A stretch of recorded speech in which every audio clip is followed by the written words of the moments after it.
देखिए, पहले तो श्रोताओं को मेरा सलाम, आदाब, नमस्कार। ये इलेक्शन काफ़ी अच्छा हुआ। इसमें जो सबसे इम्पोर्टेंट चीज़ है वो ये है कि हिंदुस्तान की जनता ने इन जनरल इन सबको ये समझा दिया कि हमको कौमी बंटवारे की ज़रूरत नहीं है। हम एका रखते हैं और दुनिया मिल के चलती है। गंगा जमनी तहजीब जो है उसके बेसिस पे ही हम लोग रहते हैं। तो ये इलेक्शन इस तरह से देखा जाए तो काफ़ी सबक देने वाला इलेक्शन रहा है। तो इसमें बताया जाता है कि जो तो खास तौर पे ख्यास लगाए जा रहे थे इंडिया अलायंस की तरफ से कि ईवीएम में वो जो तो बड़े पैमाने पर जो तो बीजेपी धांधली करती है, क्या इस बार जो तो बीजेपी ने धांधली नहीं की? इम्पोर्टेंट क्वेश्चन है। मेरा अगर ओपिनियन मैं दूं, हमारे पक्ष से की तरफ से तो नहीं बोल सकता मैं, लेकिन इन जनरल पर्सनल मैं बोलूं अगर, तो उसमें यह है कि ईवीएम पे धांधली अभी भी की गई है।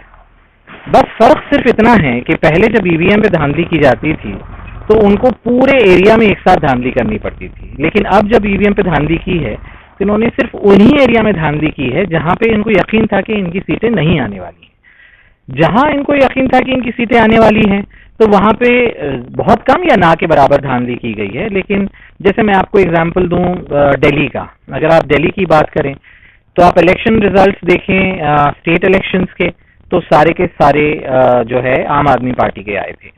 उसके बाद अगर आप एमसीडी के देखें, जो बीजेपी रूल कर रही थी एमसीडी पे कई उससे, उसके भी अगर आप देखें तो वो ये आए हैं, क्या कहते हैं, आम आदमी पार्टी के आए हैं। उसके बाद अगर हम करंट देखें तो 8 की 8 सीटें इसकी आ गई हैं बीजेपी की। तो ये बात तो क्लियर होती है कि बिना ईवीएम की धांधली के, बिकॉज मैं दिल्ली में था अभी थोड़े दिन पहले और मैं पुरानी दिल्ली स्पेसिफिकली इसी चक्कर में गया था समझने के लिए कि भाई क्या रीज़न रहा होगा।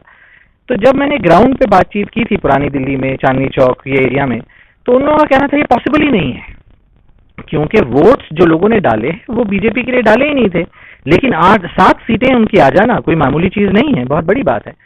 अगर आप उसी तरीके से ये देखें बीजू पटनायक जी का, अगर आप उड़ीसा देखें तो उड़ीसा में उनकी गवर्नेंस बहुत अच्छी चल रही थी, रिजल्ट्स बहुत अच्छे आ रहे थे, उन्होंने डेवलपमेंट बहुत अच्छा किया है, बहुत अच्छे गेम्स वहाँ कंडक्ट करवाए थे, एक से एक स्टेडियम्स हैं, वहाँ की पॉपुलेशन एजुकेशन से बहुत खुश है, हर चीज़ बहुत अच्छी चल रही थी। फिर क्या वजह रही कि पूरे के पूरे सीट्स उनके जो है हार गए और वहाँ बीजेपी और अलायंस का ज़्यादा आया है? बेसिक रीज़न बीइंग कि वहाँ पे इनको यकीन था हमारे नहीं आने वाले हैं, इसलिए वहाँ पे उन्होंने प्रॉपर टाइप धांधली की है। अनदर थिंग मैं आपको और एक एग्जांपल देता हूँ, एक पॉजिटिव और एक नेगेटिव। मध्य प्रदेश की अगर आप देखें, पूरी की पूरी सीटें आप क्लियर जो हैं इसकी हैं बीजेपी की, एनालाइज की कैसे हैं। जनरली अगर आप देखें तो वहाँ पे इतना ज़्यादा रिजेंटमेंट था, वहाँ पे लोग इतने नाखुश थे इस गवर्नमेंट से कि हमको फर्स्ट टाइम ही जब हुआ था तब ये क्लियर था कि स्टेट इलेक्शन में कि यहाँ पे इस बार तो जाने वाली है बीजेपी सरकार, लेकिन फिर भी आ गई और तब भी हमने ये कहा था कि धांधली से आई है। उसके बाद जो हुआ, अभी जो इलेक्शंस हुए, इसमें पूरी की पूरी सीटें आ गई, बिकॉज ये बात इनको पता थी कि हमारे यहाँ जीतने के चांसेस बहुत कम है या ना के बराबर जीतने के चांसेस है, इसलिए यहाँ धांधली करना जरूरी है मध्य प्रदेश में। यूपी में उन्होंने नहीं किया बिकॉज यूपी में उनको यकीन था कि हमारी आ जाएगी, और उसका नतीजा क्या निकला कि यूपी ने सच्चा चेहरा दिखा दिया। पंजाब में तो खैर करना ही नहीं था, क्योंकि ओपनली ही पंजाब आपको बता रहा था कि भाई हम आपसे बिल्कुल भी खुश नहीं हैं, हम नाखुश हैं, हमको जो है ऐसी डिक्टेटर वाली सरकार नहीं चाहिए, हमको ऐसी सरकार नहीं चाहिए जो है अपना लोगों की बात ही नहीं सुनने के लिए तैयार है।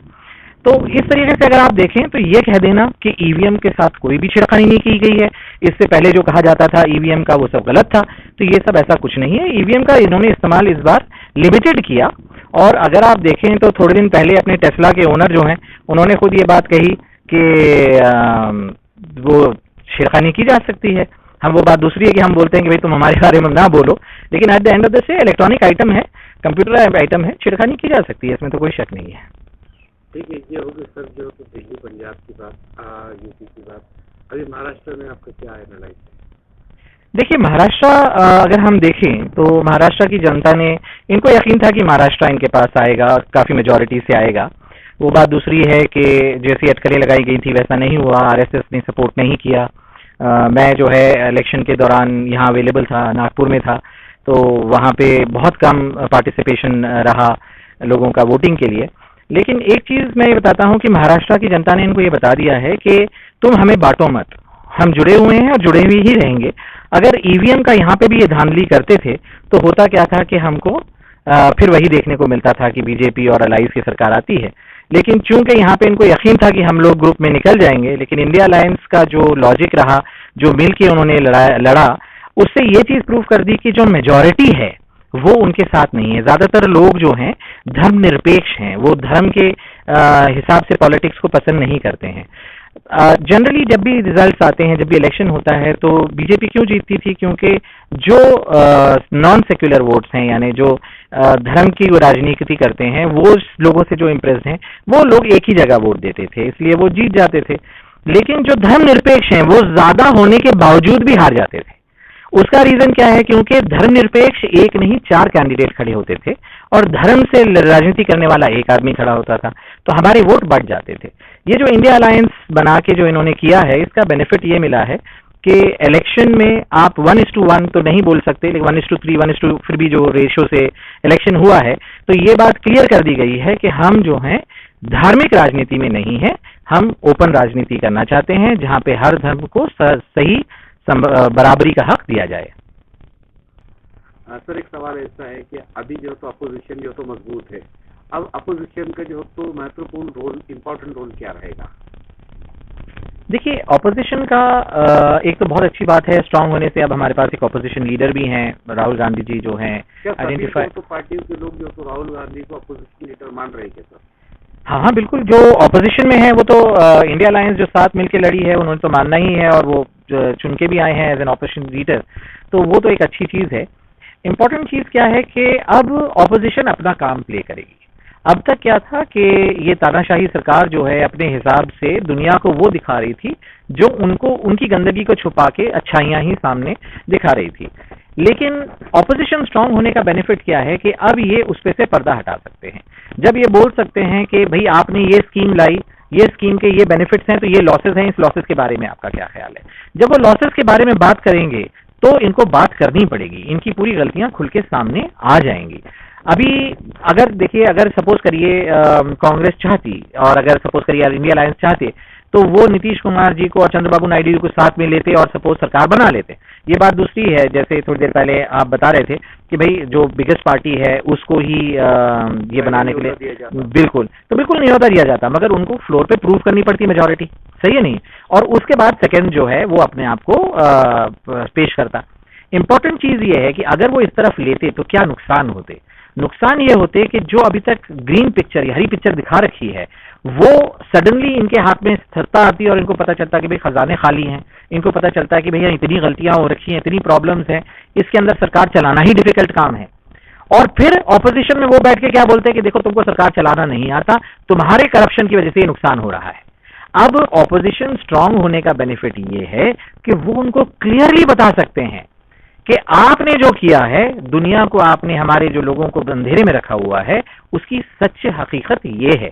और ये दिखाने का फायदा क्या होगा कि लोगों को समझ में आएगा कि चकाचौंध जो है ये पीछे गड्ढा है, सामने इन्होंने चमकीली दीवार बना रखी है। सर, इससे पहले भी जो तो आपने देखा होगा कि राहुल गांधी ने कई मुद्दे उठाए थे, तो 140 जो तो संसद की जो तो संसद जो तो रद्द कर दी गई थी, तो अभी भी जो तो स्पीकर जो तो उनका है, और ऐसे भी जो तो कई चीजों के जो तो हटकंडे अपना सकते हैं। नहीं, स्पीकर उनका है, ये बात सही है, लेकिन अब ऑपोजिशन कमजोर नहीं है।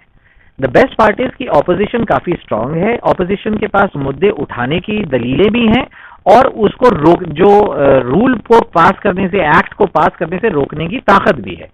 अभी जो क्लियर मेजोरिटी इनके पास आ रही थी, जो मेजोरिटी इनकी बन रही थी, अब वो नहीं है। तो एक बहुत इंपॉर्टेंट चीज ये है कि स्पीकर को भी अपने रोल को जस्टिफाई करना है। स्पीकर को भी दुनिया देख रही है। पहले जो खुली मेजोरिटी के साथ बीजेपी थी, अब वो खुली मेजोरिटी के साथ नहीं है, तो स्पीकर भी उतना खुला धांधली नहीं कर सकते हैं, गलत काम नहीं कर सकते। ऐसा लगता है कि सर के जो बीजेपी ने जो तो पहले जो तो सर, क्या आपको लगता है बीजेपी ने जो मेजोरिटी में आने के बाद में ईडी और सीबीआई का जो गलत उपयोग किया, क्या अभी भी जो तो वैसे उपयोग करने के चांसेस है? देखिए, एक बहुत इंपॉर्टेंट पॉइंट है, इसका आप टच कर रहे हैं। गवर्नमेंट ऑफिशियल्स तो वही ऑफिशियल्स हैं, और ओनली थिंग जो बेनिफिट है वो ये है कि अब ये खुलेआम धांधली नहीं कर सकते। ईडी को अगर भेजेंगे तो ऑपोजिशन इतना स्ट्रांग है कि वो उस पर प्रेशर डाल सकता है कि ये ईडी गलत कर रही है, वो उस पर सवाल उठा सकता है कि आपने ईडी यहाँ भेजी है या ईडी यहाँ गई है तो क्यों गई है। तो उतना खुला इस्तेमाल या उतना तानाशाही वाला इस्तेमाल नहीं किया जा सकता जो पहले होता आ रहा था, कि जैसे ही पता चला कि ऑपोजिशन में कोई खड़े होने वाला है तो उसके घर पे ईडी लगा दी या उसके ऊपर ये कर दिया, और आपने पार्टियां तोड़ दी, पार्टियों के दो हिस्से कर दिए। अभी आप शरद पवार जी हम सबके दिलों में बसे हुए हैं, उन्होंने हम सबको एक जमीन से जुड़ी हुई राजनीति से सिखाया है, और उनके ही भतीजे को आपने उनकी पार्टी से तोड़ दिया, उनकी आइडियोलॉजी से तोड़ दिया।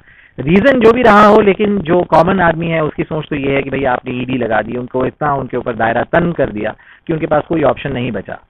तो मुझे नहीं लगता इतना खुलेआम ये कर पाएंगे, और ये आने वाले इलेक्शंस में तो काफी खुल के सामने आ जाएगा, क्योंकि जब इलेक्शंस होंगे तो ऑपोजिशन के स्ट्रांग कैंडिडेट्स भी खड़े होंगे, तो ये बात सामने खुल के आएगी। लेकिन मुझे नहीं लगता कि ऐसा होगा। आखिरी सवाल ये है कि अभी महाराष्ट्र की जो तो विधानसभा इलेक्शन होना बाकी है, आपको क्या लगता है कि कैसे जो तो रहेंगे इलेक्शन? बहुत इंटरेस्टिंग रहेंगे ये। सबसे हमारी महाराष्ट्र की सबसे अच्छी बात यह है कि हम जुड़ के चलते हैं, मिल के चलते हैं, एक दूसरे से मोहब्बत करते हैं और धर्मनिरपेक्ष राजनीति का सपोर्ट करते हैं।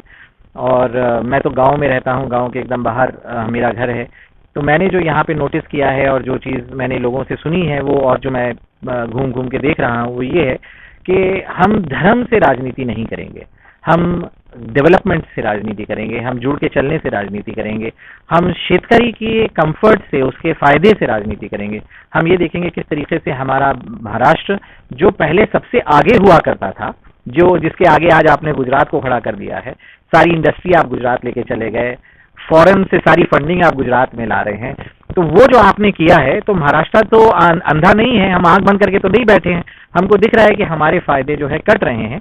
तो इस बार का इलेक्शन बहुत ही इंटरेस्टिंग रहेगा। मुझे लगता है कि अगर आप देखें तो इंडिया आघाड़ी जम के लड़ेगी और अच्छे रिजल्ट आएंगे। Thank you.